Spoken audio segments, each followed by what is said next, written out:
Good afternoon and welcome to the News Roundup for Tuesday, December 2nd, 2025. I'm Bill Thomas, and here's what's happening right now. President Trump ordering the U.S. government to thoroughly examine all federal assistance programs to ensure that only true American citizens receive benefits. The Treasury Department joining with lawmakers on Capitol Hill to launch a high-profile investigation into alleged shady dealings by Minnesota Governor Tim Walz. Those allegations concerning fraud, immigrants, and $1 billion in misspent taxpayer money. And Communist China accused of flooding the third world with poorly made gas-guzzling vehicles that nobody else wants to drive. Also, Russian President Vladimir Putin says he's ready to go to war with Europe. And an iconic Tinseltown landmark says goodbye to Hollywood forever, leaving California and hopping his way across the country to another growing showbiz mecca. All this and much more coming up right now on the Big Roundup. We have a great deal to get to today, and we begin here on President Trump's direct orders. The U.S. Department of Agriculture is putting all government-funded food assistance programs under the microscope and carefully inspecting each one of them for fraud. No cheating allowed. USDA Secretary Brooke Rollins says that first and foremost, her agency is currently reviewing food stamp programs such as SNAP to ensure that only legal U.S. citizens are receiving those benefits. Furthermore, she says that in order to fight any additional waste and abuse, the USDA is now requiring all 50 states to submit detailed information to the federal government concerning all of the individuals who are currently using the SNAP program. That's a goofy little thing we call accountability. However, the USDA chief goes on to claim that so far, nearly 24 blue states are totally refusing to comply with the agency's request, holding back on all their data, and get this, intentionally hiding all pertinent information from the eyes of the federal government. In the meantime, per the president's directive, the USDA is doubling down on their efforts and reminding those states that illegal immigrants are not eligible to receive any taxpayer-funded programs in the first place. That kind of makes sense. According to a recent USDA audit, nearly 200,000 dead people were actively receiving SNAP benefits, while around 500,000 others were receiving benefits twice. It's the ultimate food scam. A coalition of states recently filed a lawsuit against the USDA accusing the agency of unjustly denying SNAP benefits to certain immigrant groups. Now, for his part, President Trump claims that the financial burden of supporting foreign-born migrants who come to the U.S. is the leading cause of what he calls social dysfunction in our country, and he's looking to pause all immigration from third world nations to allow our system to recover and get back on its feet. Yeah, we need some breathing room. Final thought, this is the News Roundup Lowdown, and here's the bottom line. Somebody has to mind the company store, watch how our tax dollars are being spent, and keep a close watch on those who are here illegally and tapping into resources which are meant for needy, legal U.S. residents. Now, by all accounts, we're a generous nation, and for all those who enter our country lawfully, an enormous number of benefits and services are made readily available. Now, in theory, social benefits, SNAP, medical care, housing assistance, and a bunch more, they should be applied for and granted to those who are here in the states legally and are legitimately struggling to get by. Now, to be fair to all taxpayers, those recipients who are making use of government-afforded benefits should do what they can to put something back into the pot by taking part in, just as an example, community service. Additionally, for those who receive help, if they're able-bodied, they should do all they can to show some proof that they are actively seeking gainful employment and doing all they can to become self-sufficient. In the end, left with open borders, an enormous number of illegal immigrants, a portion of whom are here for a free handout, will continue to corrupt the system, take away from those who are here lawfully, and make life-saving services more difficult to obtain for those who are, in fact, legal U.S. citizens. We'll have to watch out for one another, but previous administrations, they've made too many things free for just about anybody and simply for the asking, and left unchecked, we're going to go broke. Now, producer Davey, welcome to the program. Any thoughts on these perpetual freebies? Well, like you said, Bill, there definitely needs to be some accountability for this mess. And these programs are like a bit of a out of control runaway train, and it's time to fix them once and for all.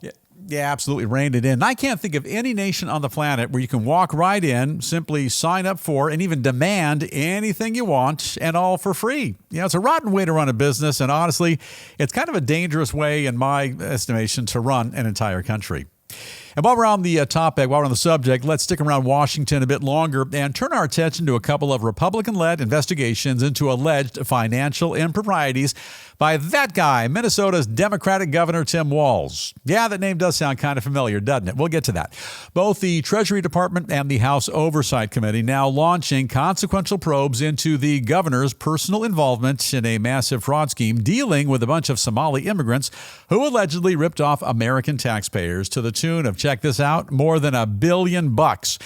According to the committee's top dog, a number of whistleblowers repeatedly warned Walz about the enormous amounts of fraud which were taking place in his state's pandemic-era food aid program for children. Don't take away from the young ones. However, he says that rather than taking any action to stop the scam, Walz allegedly ignored those warnings altogether and goes on to claim that the governor's ineptitude allowed a number of career criminals, including a well-known group of Somali terrorists, to get away with nearly $1 billion cash from the program while Minnesota's children needlessly suffered. Now, this is a stand-up guy for you. Now, prosecutors say that, in a nutshell, the ploy involved funneling state money into several nonprofit accounts, and they were allegedly set up to feed hungry school children. Workers involved with those accounts then used the cash to fund their own lavish lifestyles, including by buying fancy new cars, purchasing real estate holdings all over the planet, and a bunch more. Eventually, the FBI, they caught on to the ruse in 2022 and dissolved the fake agencies. And since then, the Justice Department has convicted dozens of fraudsters for their roles in the epic scheme. Now, in the meantime, one group of reported whistleblowers, they claim that Walz is 100% responsible for the debacle. They claim they warned the governor about what was going on right under his eyes, but that instead of doing anything about it, he simply retaliated against them for their efforts. Now, for his part, Walz says he took immediate action to combat the fraud as soon as he found out about it, but that he was hamstrung by the courts after he was sued for alleged racial discrimination. Also claims that there's a significant difference between fraud and corruption. Well, not exactly. And final thoughts, this is the News Roundup Lowdown. Now, this is the guy who wanted to be vice president of the United States of America, second in line to the presidency.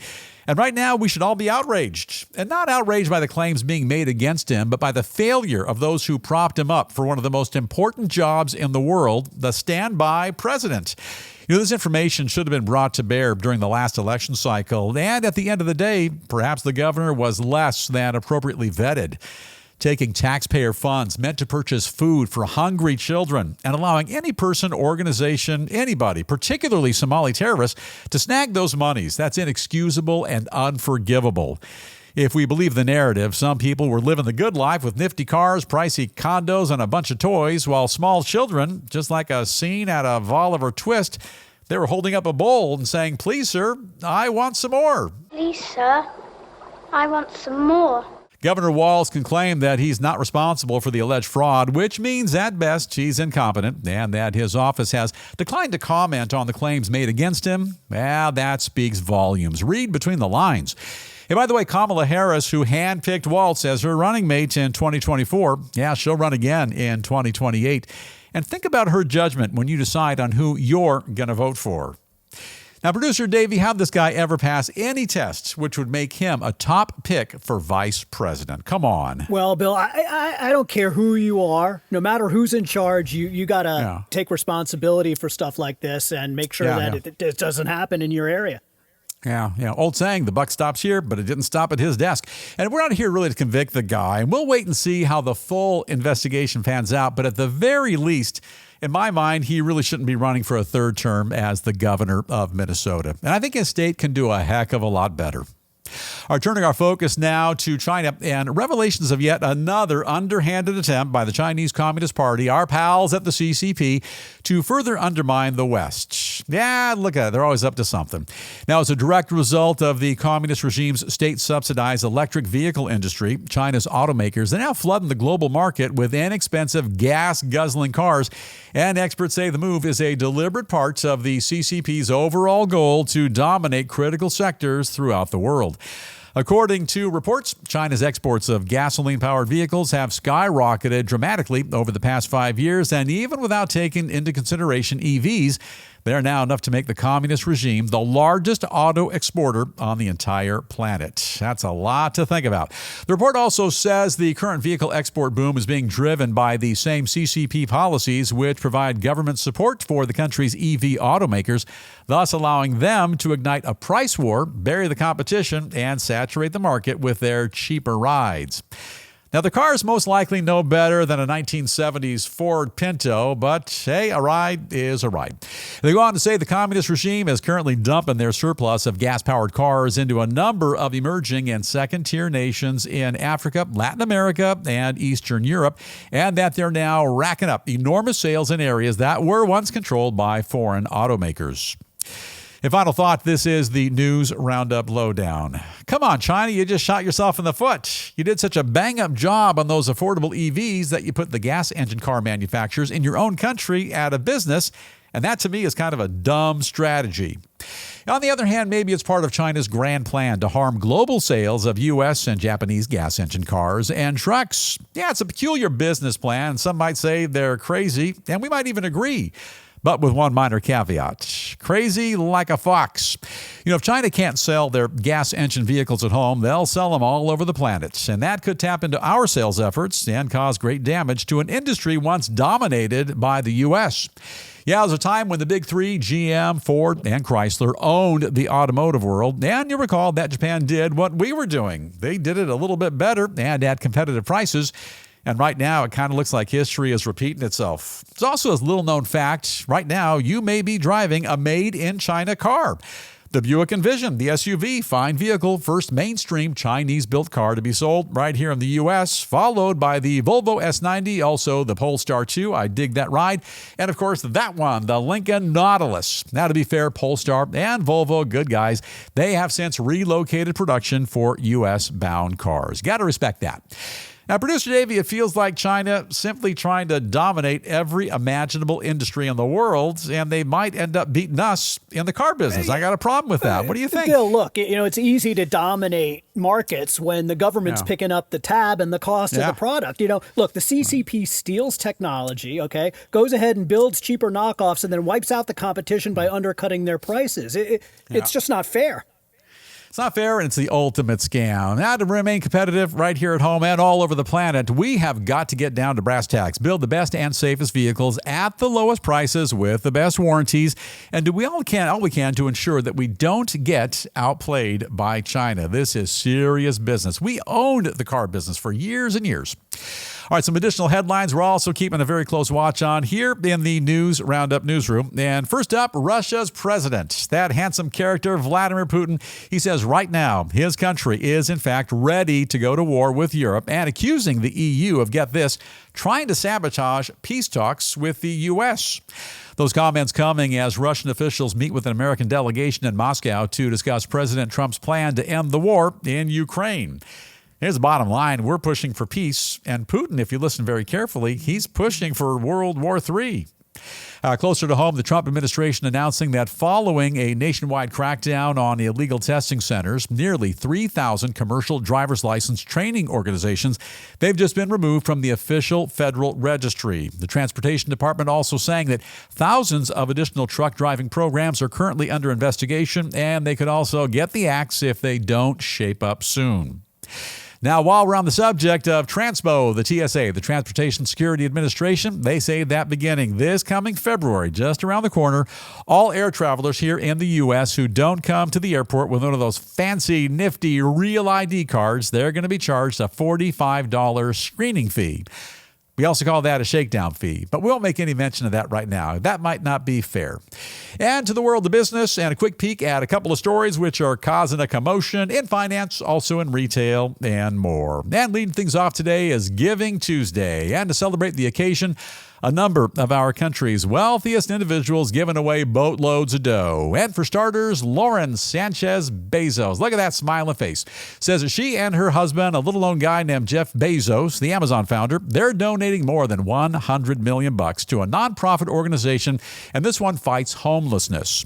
Not to be outdone, billionaires Michael and Susan Dell, very generous folks, made their fortunes, by the way, in the computer industry. You know, the Dell computer, pledging more than 6 billion clams to President Trump's new investment accounts for children. And taking things to the max, one super wealthy power couple from Texas, they've given away so much money this year, they're no longer on the exclusive Forbes list of the richest Americans. Neither is producer Davey, and neither am I. And moving right along, Amazon says they're currently testing out a new super fast delivery service, bringing select items to the doorsteps of their customers like you and I in less than a half an hour, just like Domino's Pizza. That service currently available in Seattle and Philadelphia, good old Philly, and no word yet on whether or not they plan to expand that program to the rest of the country. And speaking of shopping, right here in the U.S., and another sign of the times, a once legendary Southern California shopping center about to shut its doors forever. Only recently, the Westminster Mall was the area's top tax revenue generator, and it's now virtually abandoned and nearing the end of its run. And like they said years ago, video killed the radio star, and Amazon.com destroyed the malls. End of an era. And now a quick gander at some rock and roll showbiz news, and what better way to start than with a visit from the piano man himself. Seems like legendary rocker Billy Joel may be having a bit of difficulty selling his luxurious Long Island estate for millions and millions, but he's having much better luck with his pad in the Big Apple. The 74-year-old superstar has just sold his 2-bed Manhattan condo for a cool $4.5 million, and the buyer is none other than his daughter Alexa, whose mom is supermodel Christy Brinkley. So you know Billy Joel, he's a rock star, piano player, motorcycle rider, and now he's a real estate baron. So congratulations to his baby girl, little Alexa Joel, for scoring her very own luxury condo in New York City. By the way, producer Davey, for folks who want to learn more about the big sale, all you have to do is ask Alexa. And not Alexa Joel, the other Alexa. Alexa, tell me more about the big sale. Alexa knows more than even ChatGPT. Now, where the kid came up with $4.5 million to buy the New York crib, that's beyond me, but maybe she got a loan from somebody who's famous. I'm just thinking out loud. Producer Davey, does Alexa Ray Joel know anybody who's famous? I don't know, Bill. I don't know if she knows anybody who's rich or famous. Do you? Yeah, rich and famous people, they're kind of hard to come across. Speaking of music, country icon Garth Brooks says that the release of his massive upcoming anthology project likely be the grand finale to his long and illustrious career, hit after hit. Says the enormous new collection brings down the curtain on the last 25 years of his remarkable life, and that moving forward, his fans should buckle up for what's coming down the pike.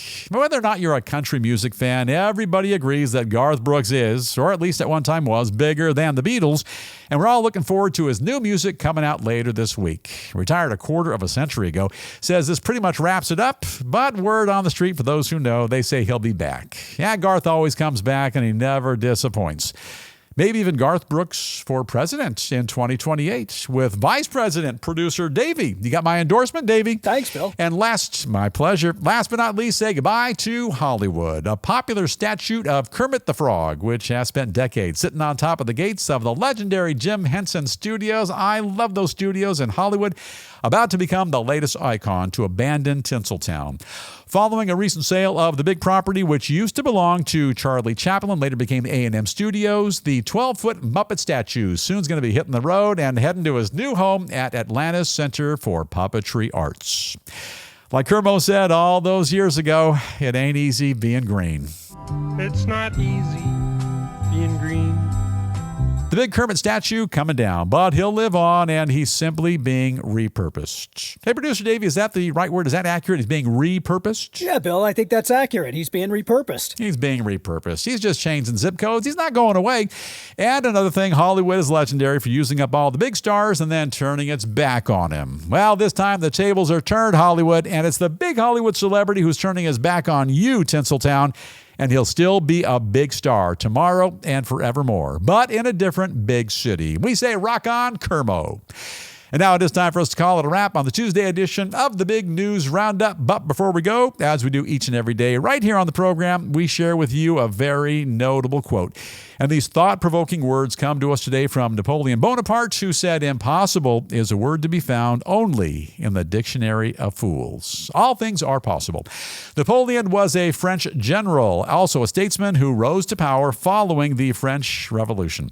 On this day in 1804, he crowned himself Emperor of France. France in a ceremony which was held in Paris at the Notre Dame Cathedral. Isn't that where they play football, Davey? No, Bill, that's a different cathedral, but it happens to be here at Notre Dame, right? Oh, who knew? And now it is time for us to bust out. And before we go, don't forget the News Roundup motto. Ask not what your podcast can do for you. Ask what you can do for your podcast. All we ask you to do is simply hit that little subscribe button right over there. And that way you never miss even a single episode. And if you would, it would certainly help us out. Tell a friend or two or a family member to subscribe to the channel as well. And now it looks like our time. Yeah, it's officially up. So have an awesome day today. Please stay safe. As we always remind you, not too much to ask. Let's continue to watch out for one another. And with that, we'll dim the lights, fade to black, and we'll see you right back here tomorrow afternoon.